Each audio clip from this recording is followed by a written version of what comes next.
Bon début de semaine chez vous, bienvenue à suivre ces flashs d'infos.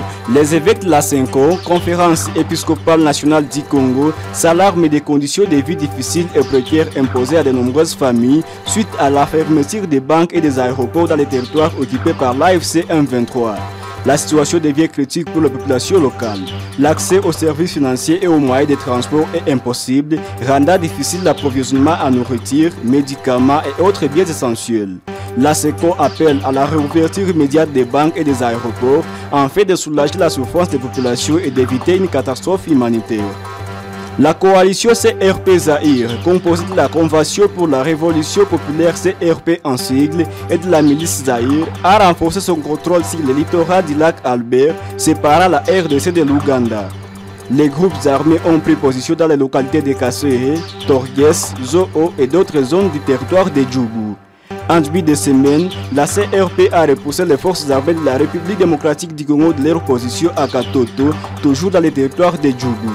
Ce week-end, des affrontements ont éclaté entre la milice Zaïre et le FARDC dans la localité de Lopa, à 37 km de Bunia. La milice Zaïre a pris le contrôle partiel de Lopa, tandis que le FARDC affirme qu'ils reprendront rapidement le contrôle de la situation.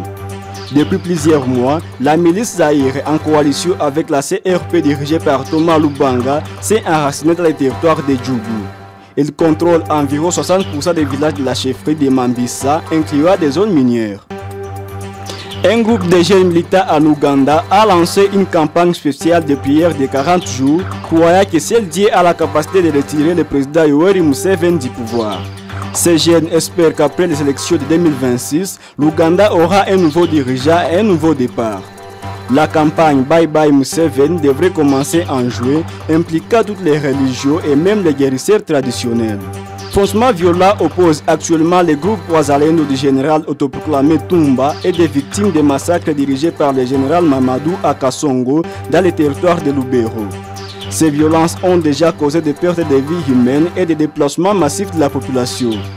Situation préoccupante, l'administrateur du territoire, le colonel Kiwewa Mitela Ale, a annoncé une rencontre avec les deux leaders le lundi 19 mai 2025 dans le but de désamorcer les tensions et de mettre fin aux affrontements. C'est avec cette information que nous mettons fin à ces flashs d'infos sur Kiel Afrique Media. Merci de l'avoir suivi. Retrouvez les détails dans la grande édition de 13h. N'hésitez pas à vous abonner sur notre chaîne YouTube.